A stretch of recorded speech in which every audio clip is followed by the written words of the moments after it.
Pre, ito na yung ano mo, City 100 mo, yung makina mo, no. Ito na, nililinis na natin at malamang sa malamang bukas pa natin to madadala dyan sa inyo, no. Okay. Dahil na nahirapan tayo sa paglinis, oh. Grabing ano, gasket maker mga pre, dikit na dikit talaga. Okay. Yung mga pinalitan natin dito, ito. Una-una yung kanyang kick spring. Okay. Next, yung pinaka main problem nito. Ito sa akin to mga pre. Ito yung crankcase ko. At yan, okay na siya. Nalinis na natin yan. Iyan oh.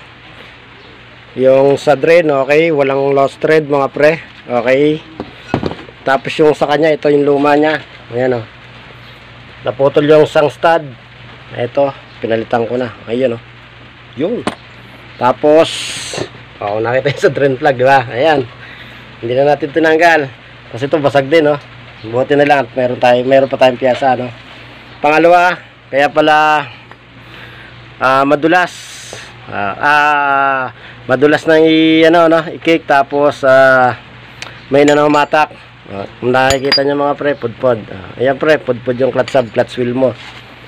Pero yung clutch lining mo, goods na goods pa yung clutch lining. Okay, pinik na natin yan. Tapos yung mga piyasa ito. Ayan. Clutch sub, orig. Ito clutch sub, clutch wheel pala yung isa. Ayan, primary. Ayan oh, original. Tapos oil seal ng engine sprocket. Dahil ito yung kanyang ano, sa ilalim. Ito. Yung kanyang primary oh. Ayan oh.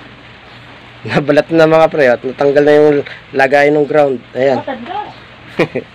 Papalitan natin yan. Okay. Tapos mga gasket. Tag ito. Refer kit ng carburetor. Ito yung pinakano natin dito. Pinaka-highlights natin, no. Yan, sa unang gumawa nito. Shout out. Ayan mga pre. Kung napapansin nyo. Ayan. O, diba?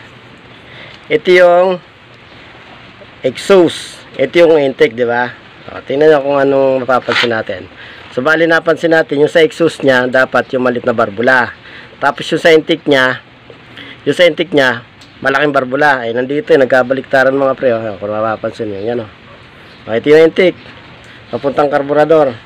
Ito yung exhaust, papunta sa tambotso. Nagkapalit mga pre. Ang gagawin natin dyan, itatama natin. Okay? Ngayon, pag tinama natin, may posibilidad na masira yung valve seal. Pag nasira, no choice tayo kundi magpalit. Pagka hindi nasira, mas maigi, di ba? Yan lang.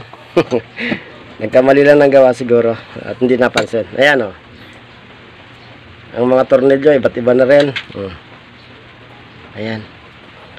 Ayan pre, pag natapos to, matik bukas. Sasalpak na to doon sa motor mo, no? Ayan. Alright. Marami pa tayo hugasin, no? Yan lang mga pre. Ang gusto ko ipakita sa inyo at pati doon sa may-ari kasi wala yung may-ari nito, no? Nasa trabaho. Alright. Okay.